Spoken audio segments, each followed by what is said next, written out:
Lauren, today's a good day. It is? Is it because the sun's out? I feel like that's probably partly why I feel like it's a good day, despite having not been outside. Yeah. But I don't know. That's just the vibe that I get. Yeah. Hello, I'm Dylan Sullivan. I'm Lauren Sutton. This is Wasted Minutes, the podcast that we do. Cool. Yeah. So I don't think we've actually done a recording since Christmas. Oh, true. Before Christmas. Yes. Happy New Year. Happy New Year. Yeah. So we celebrated Christmas together after the fact. Yes. And, it was great watching Dylan open a bunch of gifts as I opened 0. Well, because the gift that I got you was not a physical, tangible gift. I know. It was amazing. But it was just like I wrapped all these presents for you.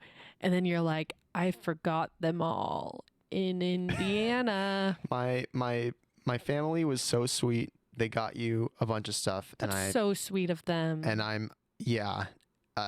left it in Indiana. What's funny is that your mom gave you a suitcase. Yeah. To carry all the gifts. Yeah. And you still forgot all the gifts. Yeah. No, it's totally on me. But the good news is we are going to Indiana in the summer, just like we do every summer. Yep. So yeah, we are. You'll get them at that time. So what was your favorite gift that I got you? You're really good at giving gifts. I know. So you got me a calendar. Yeah. Which every year you actually get me a pretty nice calendar. They're not always the same. This year, you got me a calendar called Lammies in Jammies and Goats in Coats. We'll link it in the show notes. You have gotten it for me before, but it's a banger. I love it. It is. It's amazing. And I'm happy to have it. Yeah, I always get both of us calendars and I wrap them together. One for me, one for him. Most people, they would be like, oh, let's each get each other a calendar. How cute would that be? But I think I'm just a little bit too controlling for that. And I just love my hedgehog calendar. Your hedgehog calendar is so cute. I like having separate calendars so that we can write our different things in it. Yeah, so we can know each other's schedules. Yeah, yeah. And that is really nice. And then we get to have 2 cute calendars. We get to have pictures of hedgehogs and pictures of baby sheeps. That's very cute. But they're not just pictures of hedgehogs. The photographer has hedgehogs, like pet hedgehogs, I think. And she stages these little scenes with actual real live hedgehogs. So they'll be fishing or cooking food or taking a bubble bath. And in actuality, this person has staged all of it with miniature spoons and miniature tubs and everything. And they just get their hedgehogs in it and just take pictures. Yeah. We'll link her Instagram in the show notes as well. Yeah. Yeah, no, it's pretty good. It's pretty good. In terms of my favorite gift, though, you did, as a bit, get me an actual word of the day book. Yeah, because you like to use big words that nobody understands. And I thought I might as well, when I say, oh, did you look that up in your dictionary book of the day, word of the day? Yeah. And now, you actually have a word of the day book. I actually have a word of the day book. So that's a good one. It's pretty funny. I like it a lot. We have been kind of bad at looking at them. Yeah, it's been kind of a segment in our daily life now as we do word of the day. Yeah. Except it's so silly. This past week we didn't do anything, so we did the entire week this morning. I don't know why. It's not like this was an exceptionally busy week. I know. We just were bad at it. Yeah, no, I think so. Yeah. But they were pretty lame, a cappella. Yeah. Civil rights is not that lame. It's 2 words. It is 2 words though. So it's not called words of the day. It's called word of the day. Singular. Yeah. Yeah. But it was clever of them to do civil rights on MLK Day. Yeah, no, it was. Let's see. What else? What were some good ones? Not all of them are bangers, to be honest. There's some good ones and there's also some lame ones. What are some good ones? I'm sure you remember them. You know, I don't. All of them? Yeah. You know, I don't See, remember all of them. the thing about this word of the day calendar book thing is you peel off each day. Yeah, it's like right? it's like a daily calendar. But then you just throw away the paper. So how are you going to remember the words unless you like put them on the wall? Actually, so I did encounter one of those really lame, obscure words of the day in a book that I read. Really? Yeah, so I think it was the second word of the day. It was called Bildungsroman or something like that. Sounds right. Which is like a type of like genre of a Right. novel. Yeah. And so I started reading New York 2140 by Kim Stanley Robinson. And in like the third chapter, there's like a stock broker who talks about how he reads the graphs and stuff. Like there are different genres of books. And he's like, I read one thing, one and the other thing, right? And I have two contrary things here and two contrary things there. And my day is so interesting and I'm such a skilled money person. Nice. I bet on sea levels rising because that is what happens in 100 years. Yeah. Oh, yeah, true. Yeah. Yeah. Yeah. Today's a good day. It's a good day. So there is something I've been wanting to tell you, Dylan. And I know it's linked in the notes, but like I really want to tell it to you. I've been dying to tell you. Is it a story time? Yes, story time. All right. Story time with Lauren. All right. So my place of work is broken. I did see you write that sentence in the show notes, and I believe that you wrote it so that I'd be curious what it means. Well, I wrote it so I could remember that I want to tell the story, but I didn't want to give you the exact. You don't want me to guess what it is. Yeah. All right. So essentially, and this happened over break, like before the new year. So I come into work and there's like all of this tape in certain section, like caution tape blocking off certain sections of the gym floors.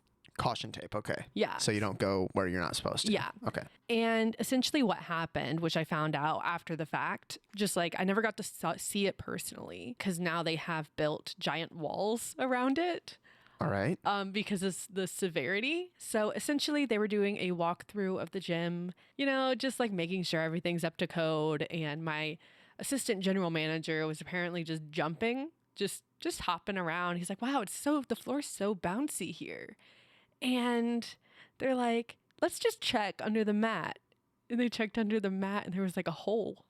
And so they started like picking at the hole and it was like disintegrating. A hole like that's not supposed to be there? A hole through the floor. Okay. And it wasn't too big. Did it go like through the subfloor or? I don't know if it started out that way, Okay. but my source who actually listens to this podcast, he told me that you can now fit a person through the hole. So the hole just keeps getting bigger. Yes. And it's not just that floor, it's the other floor too. So both gym floors have holes in them. Okay. Very nice. Yeah. So they have these giant walls. Essentially, a good portion of the gym is now closed off because it's not safe. So what happened is there was like a water pipe burst at some point and they fixed that. But that plus people just dropping weights and stuff over time just caused the floors to cave in. My goodness. So like you could see the floors kind of going like this. Okay, so you're saying the floor is slightly concave. Yeah. Okay. And I don't know. I think it's just wild. I thought you'd be more amused by it, but you don't seem very enthused. I'm entirely enthused right now. You seem very bored. I'm enthused and amused Enthused and amused. simultaneously. You know, I used to go around and be like, oh, this is going to be the chapter of my biography or autobiography one day. And I would just like give a weird ass name. And I think enthused and amused is a good chapter title. What stage of your life does that describe? The part where we're dating? No, I feel like that would have a more inappropriate / punny Okay. title. Okay. Like something that like takes a jab out of your like confidence a little, maybe. So something that damages my ego. There we go. Yes. Gotcha. Like maybe like about a bear. All right. Great. Well, no, but we've been dating like 5 years almost. So I feel like our relationship would have to be more than one chapter. Yeah. I mean, if it's your autobiography or biography, Yeah. then I feel like it's a story about you. And so you would have like a portion of the story when this person was in your life, but that would like it would still be about you. It wouldn't be about us. Yeah. And so I feel like the fact that we're together is tangential to whatever else is happening. Tangential. In that I'm chapter. Dylan. I have a word of the day book. Oh my goodness. Yeah, because you gave it to me. You gave me a word of the day book. And tangential has not been in it yet, but it probably will be. It's like, okay, so it is, we talked about how it's like a daily calendar kind of thing, right? So, Yeah. so it has, so it's part calendar, part like it's branded as a thing to like, oh, expand your vocabulary to make yourself feel smarter or something like that.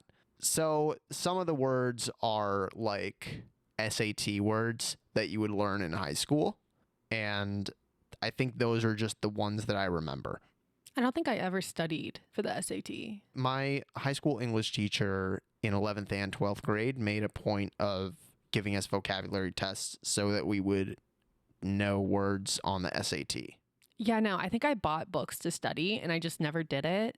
And I went to a party because I took it 2 or 3 times just to like get the best score because they allowed you to select the best score per section. Yeah, and you super score. Exactly. And so I took it as many times as I could. And I also loved taking tests. So it was like so much fun. Mm-hmm. Oh my God, I was so happy. I wish I could go back and take the SAT just for fun. Maybe I'll just take like the... You could print out an SAT and then just take it. Yeah, but that's not the whole vibe.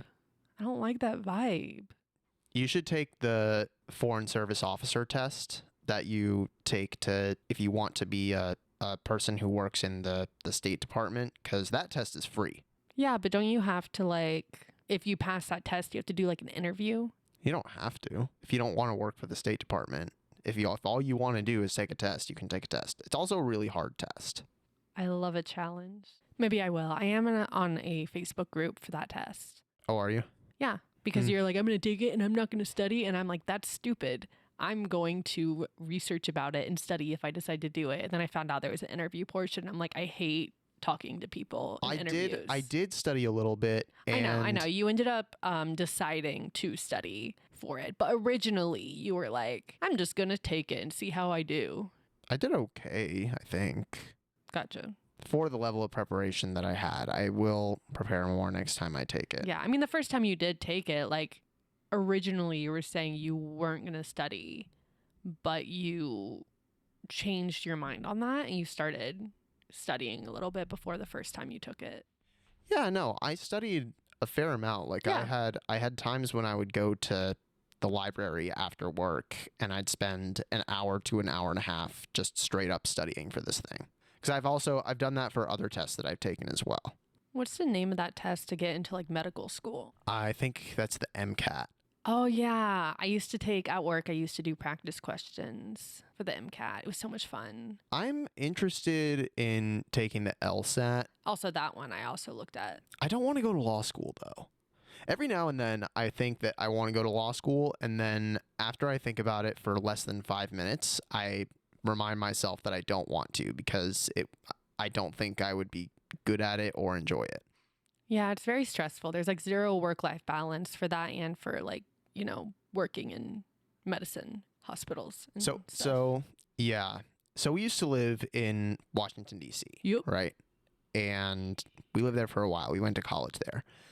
The funny thing about living in D.C., you know how in college and stuff like that, people will have an existential crisis and be like, I don't know what to do with my life. And then they'll like go on a hike through South America, or they'll take a road trip, or they'll go to grad school or something like that, or they'll work on a fishing boat in Alaska, or they'll be one of those people who sits at the fire watches in Glacier National Park. You know, that kind of thing. People just do a random thing because they feel lost in their life. Oh, I think I know where this is going. In DC, if people are lost, they just go to law school because everybody in DC is a lawyer, and that just feels like the right thing to do. And I have like thought that a few times, and I was like, oh, well, I live in DC and I have an existential crisis. I guess I'll go to law school. I guess I'll just go into debt for the rest of my life. That's the other reason that I have ultimately chosen not to go. I thought you were going to talk about being a windmill technician. I'm not actively pursuing it. Good. I do not want you to be a windmill technician. What? You mean you don't want me to live in a field in the middle of Iowa and climb 150-foot poles and fix them all day? Yeah, and while you'll be traveling the whole time and I will never see you. Yeah. That's like a big thing. Like I've cried when you were like, I want to be a windmill technician. And it started as a joke, I think. Or at least I thought it was a joke. And then it got really serious and it made me really sad. It's only gotten a little bit serious sometimes. Sometimes. Yeah. Whatever. At this point, I'm at a stage in life where I'm content with things and I'm happy with how things are in my life, and I don't feel a massive desire for change. Besides, like, things like, I want to eat healthier, or I want to put out more podcasts, or things like that, Yeah, like I want to win the lottery. Yeah. Small changes. Yeah. Yeah. What would you do if we did win the lottery? So I would like to think that I wouldn't upgrade my lifestyle. In reality, I would probably want to get a nicer apartment. Mm-hmm. Our place is very nice. I just wish that it had more natural sunlight. More natural sunlight, like maybe more of more space per section. Yeah. Like the living room / the office. Like right now, Our desk is in the living room and that's right next to the kitchen. Yeah, but I wanted the desk to be in the living room because I don't want, when I'm on the computer playing video games, to isolate myself from you. No, I know. There's literally nowhere else it could be, though. Yeah, that's fine. Yeah, no, I know. I'm just saying, like, okay. When I envision an apartment, I envision having a designated, like, office space. So I was actually talking about this with my physical therapist the other day. Like, what would you do if you made more money? Like, if you made, like, a doctor's salary or a little bit more than that, Like, you would be wealthy, Yeah. And he was just like, surely you would get a car if you made that kind of money. And I was like, not in New York. No, I don't think I would. Not if I still live in New York. And he was like, oh, really? Okay. I mean, he lives in Brooklyn. You can have a car there, but you don't really need to for the most part. Like, depending on where you live in Brooklyn, you can perfectly, and if you have that much money, you can afford to live somewhere where you don't need a car. Yeah. So, I mean, when we were looking at apartments in like Park Slope, and like Windsor Terrace, like I feel like a lot of people did have cars. And it seemed like there wasn't a lot of traffic. So it seemed like you could have a car if you lived in that area of Brooklyn. I still feel like I would choose not to because you don't need to have a car in those places. I mean, I think I would want one because I wouldn't need to go through Manhattan. It depends. Depends on where you want to go. Maybe I could go completely around. Maybe I could go through Queens and then like to go where? To Chesapeake. If you were going to Virginia from Brooklyn, you'd probably take the Verrazano Bridge and then drive through Staten Island and then go to Jersey that way. Okay, yeah, no, that'd be perfect. Then you don't have to drive in Manhattan. Yeah. Sorry, I don't know as much about maps and geography. So, like, I didn't know if there was actually a way to go from Staten Island to Jersey. Yeah, no, there's, like, tons of bridges and stuff. I literally peruse Google Maps as one of my hobbies. Like, I'll take out my phone and I'll just, like, look at Google Maps. So, I think I have a decent idea of how... Like that's how when we lived in Virginia and DC, that's how I learned so many of the places. And also just driving around and biking around and exploring the metro. Like that's how I learned the place. And I did that when we moved here as well. You know, I remember sophomore year of college, I was driving and I just wanted to drive because I was really sad. You know, like depression and shit. And then the relationship I was in wasn't great. So I was sad and I started just driving and I'm like, you know, this is the same direction that I go for rehearsal. And I'm like, so I know how to get back from here. It's just one straight shot. What I didn't know is that road turned into a highway, which turned into DC. So I got lost in DC. Which is a big deal because it's a city and you lived in Virginia and you didn't know how to drive in DC at the time. Yes. And also, I had no data, so I couldn't look it up. So I had to call my mom and Todd, my stepdad, and I had to get them to figure out where I was. Oh my goodness. And tell me how to get home. Because I was like fully lost. Like I had no idea. I had no data. I had never driven in DC, I don't think. And so like I kept running through red lights because the stoplights are on like the side of the road. Yeah. Instead of like instead of above over you instead of kind the of top thing. instead of at the top of the intersection. Yeah. So like I kept not seeing them because I didn't know they were there. And so I would it was just so bad. I definitely ran a red light the first time I drove in DC because same thing. I didn't know where the stoplights were located. After that, I feel like I knew how to drive in DC and then I got better at it. See, I'd say the same, but up into like the last month we lived there, which is being in the area around like 6 years or something like that. And I turned onto a one-way. But we only lived in DC itself for a few months at that point. We lived in Virginia the whole time before that. Yeah, but like I'd say at least like 3 or 4 years we would drive into DC. Yeah. No, we did. Like normally. Especially during the pandemic because one, I think we were afraid to use the metro for getting down with the sickness.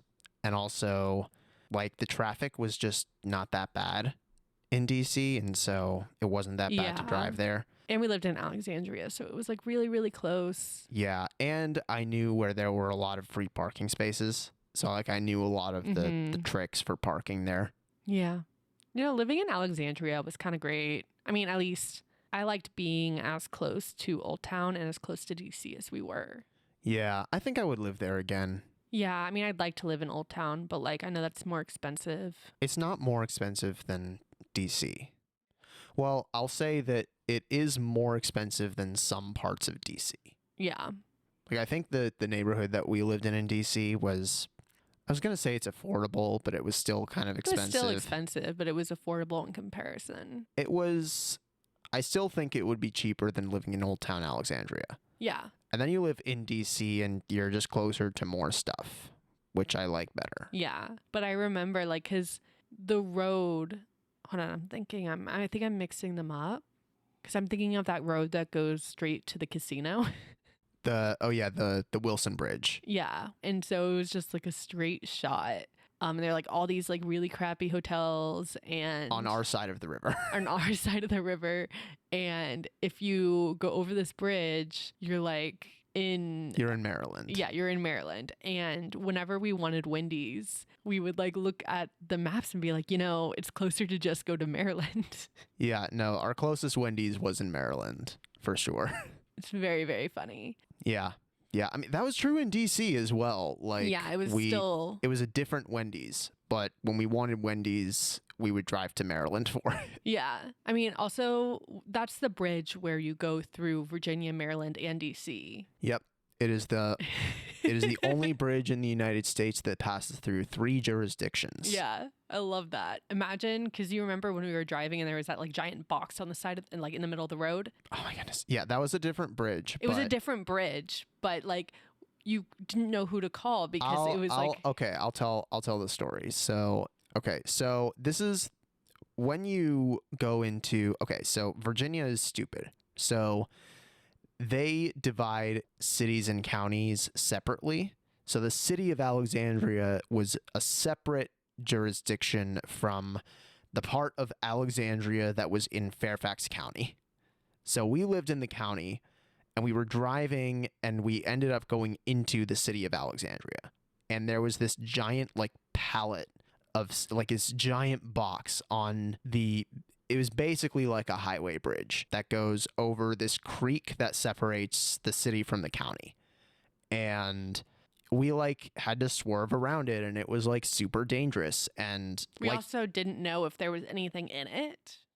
Yeah, so it could have been an empty box full of air, But even then, if you hit it at 40 miles an hour, like that's going to cause an accident. People are going to get hurt. Mm-hmm. So I felt like we had to call the police non-emergency because this is a danger, right? Mm-hmm.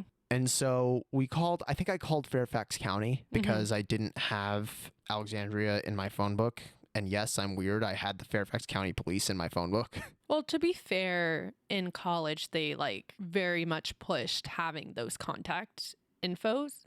Yeah, I think I had Fairfax County and the city of Fairfax for that reason, because our college was just weird like that. So I called Fairfax County and I was just like, hey, there's the box. It's on this bridge that goes over this creek.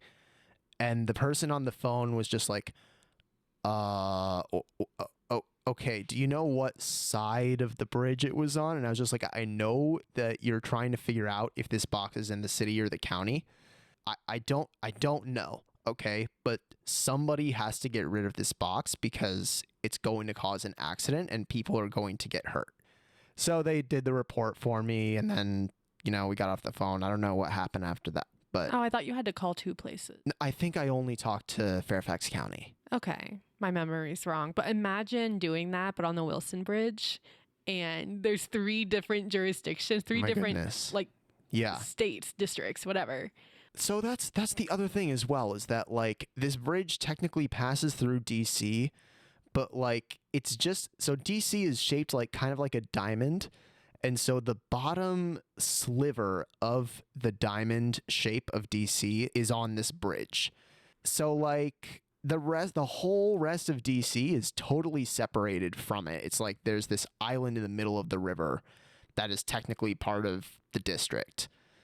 So if you had to call the DC police, they would have to drive through a huge portion of Maryland to get to this part of the bridge that is technically part of their jurisdiction. Yeah. It's weird. That was a cool area. Yeah. That's why I tell people the Wilson Bridge is my favorite bridge, because it's a fun fact. There's also this really nice park underneath it on the Virginia side. The Maryland side kind of sucks. It doesn't have anything like that. It just has the casinos. Still never been to a casino. Yeah, that's fine. I want to go. I don't really care. But I need you to go with me so that I don't like blow all my money. Listen, I made a bet once on a game. It was this previous World Cup. It was after Morocco had won the quarterfinals, and I felt really good about them. And so I bet on them to win the semifinals, and then they didn't. So that's not relevant. That was the last bet that I made. It's not relevant. My point is that I didn't find it fun. Okay. So like I don't feel a desire. I want to go to a casino at some point just to do it. Like I understand you don't feel a desire, but like I need a person who doesn't care about gambling to be with me. Because I want to go to a casino just to go and to like have that experience. But I also know that left unchecked, I will have a gambling problem. Yeah. Like 100%, I would have a gambling problem. Yeah, no, I agree with you. I do want to accompany you to a casino whenever you go. Because if any of us is going to have a gambling addiction, it could be both of us, honestly. But it's probably going to be more you. likely to be me. I want to go to Las Vegas at one point. We went there. It's good. We had a layover in the airport. It was terrible. It was enough Vegas for me. It was so trashy, and it just like turns me off from the whole rest of Las Vegas. But I still want to go because I haven't been, and it's like it's a destination, it's a tourist destination. Mm-hmm. And they are going to have a high-speed train that goes from Los Angeles to there, and I think it'd be fun to ride that. So I will go to Las Vegas at some point because it'll be fun, But I went to Dubai a couple times. And I think Dubai is like, I don't know. It's not my favorite. Like, it just feels fake. And that's what I imagine at least the downtown strip of Las Vegas to be like in terms of the vibe, is that it just feels totally fake. But supposedly, if you go like one block out from the strip, it's like super nice. And there's a whole bunch of like mom and pop shops, and it's a super down to earth place, So I'd like to explore that, I guess. I just like exploring cities. Yeah, of course. But yeah, Las Vegas airport. Let me tell you, it is the Walmart of airports. Oh, yeah.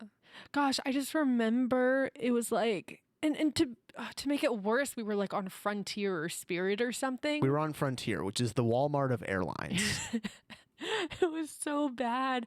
There were like signs that were like, all right, line up here if you're in these groups, and line up here if you're in these groups. There were different boarding groups, and there were different like there were like stanchions to get you to, if you're in group 1 or 2, you go here. And everybody else goes the other one. Yeah. I forget which one we were in, but we were standing in that line. Yeah, we were in like one of the last ones. And so everybody gets in line. And then they are like, no, you're in the wrong line. And we're like, this is literally where the sign says. And none of us wanted to move because there were like at least like 50 people in line on our side. And there were like 70 people online on the other side. And we're like, we've been in line. Like, we're not going to get to the back of the line. Like, that's absurd when we were literally just following the signs. And she ended up just like screaming at everybody. Yeah. No, that was the gate agent for Frontier. She was fine. She was just doing her job, right? But like, okay, so in one of the earlier episodes of our podcast, I forget the number, but it's called Middle School Cafeteria Vibes. I told a story about how it was the first time we rode Amtrak, and the vibe of the whole train was like a middle school cafeteria.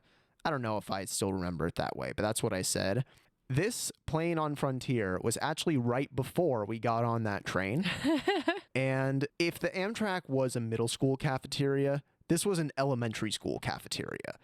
Like, or like a preschool. I get that the gate agent was like basically treating everybody like children. But that's because we were all acting like children. Like, I think Frontier just does that to people. You know what I mean? Yeah. And we got on, and this is an overnight flight from Las Vegas, Nevada to Raleigh, North Carolina. And everybody was like staying up and chatting the whole time and like eating Cheetos and just like having a conversation at normal conversational volume at 1 o'clock in the morning. Yep. And I think I did sleep on that plane though. Yeah, I can't remember much of it. I probably did as well. You probably blocked it out of your memory. Yeah, no, it was probably so traumatic that I just couldn't. Yeah. But this gate agent was like trying to wrangle us all like cattle, but also treat us like a bunch of elementary school children, because that's how we were.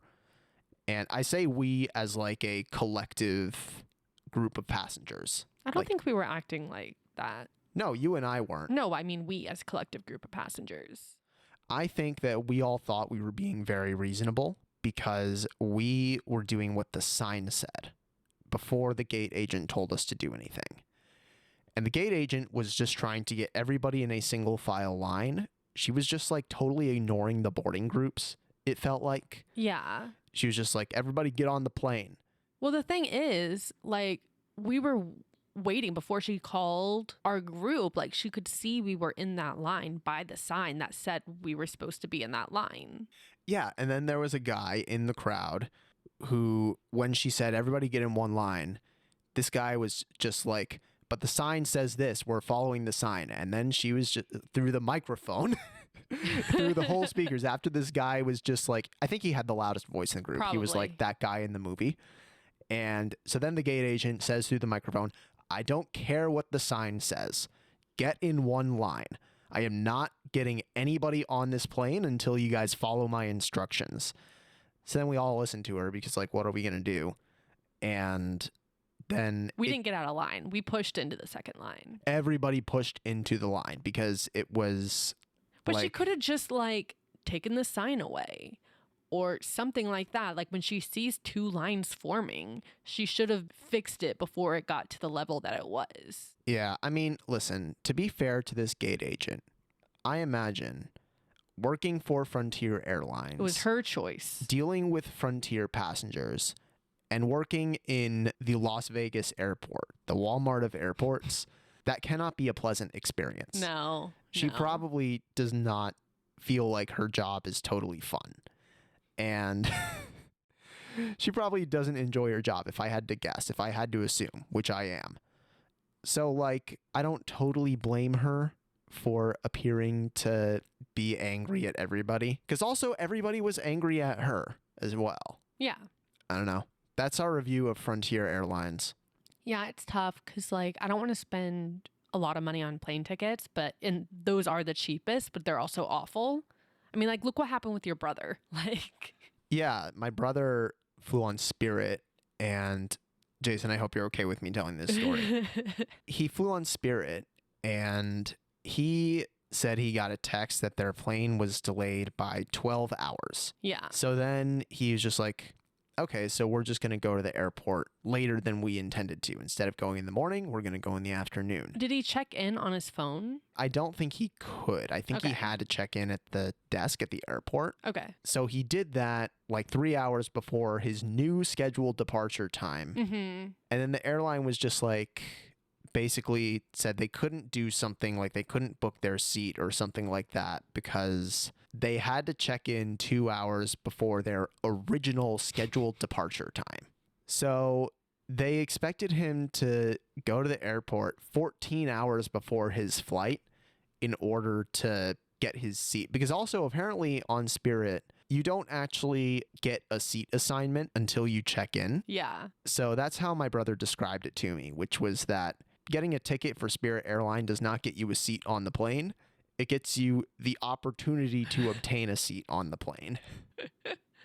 Yeah. So then I told him a story about Frontier, and then he was just like, all right, if Frontier is the Walmart of airlines, then Spirit is the dollar store of airlines.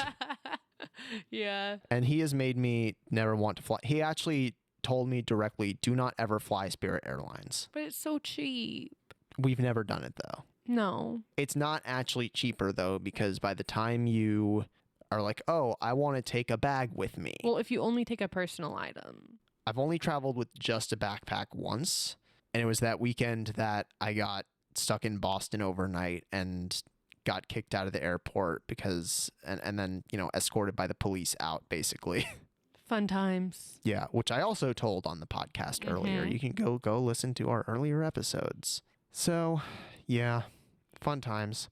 Now I like Amtrak. I don't feel like it's like a middle school cafeteria. It feels just normal. It depends on like where you're sitting. It's so much better than taking the bus to Virginia Beach. Yeah, because you don't want to spend the extra $5 to get on a nicer bus. Lauren, that bus is not nice because of the bus company. It's both. It's because it's a bus. No, it's not. It's because of that specific bus.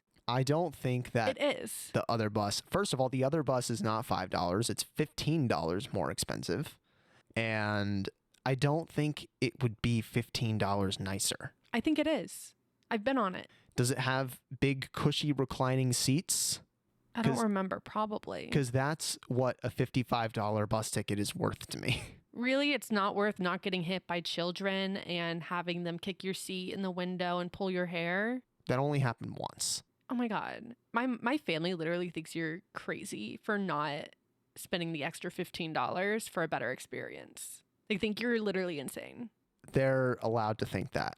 But at the end of the day, I'm never riding that bus again. it's a bus, Lauren. I don't care. For $15 extra, you could get an Amtrak ticket if you book far enough in advance. Yeah, but only on occasion. Like, it's not like every time you book like a certain amount of months in advance, you're going to get a cheap ticket. Yeah, no, Amtrak ridiculously inflates the prices of their tickets for Thanksgiving. They do it for Thanksgiving more than they do it for Christmas. I don't understand why that is the case, but Thanksgiving tickets for Amtrak are more expensive than Christmas tickets for whatever reason. At least that's what I found in my research. If you really want to, we'll take the fancy bus one day. It's not even fancy. It's just nicer. It's less violence. And Okay. it has a bathroom. Okay, all right. I will try it. I will try the fancy bus It's not one fancy. day. We'll try it, okay? I give you I pinky promise. I'm going to pinky promise you right here on the podcast. Oh, look, our pinkies are linking and we're doing a pinky promise. That's what I've described the event on this audio medium. So it's happened. All right. Bit of a short episode for you guys this week. That's fine. I'm okay with it. Happy New Year. Thank you for listening. We'll see you in the next one. Bye. Bye.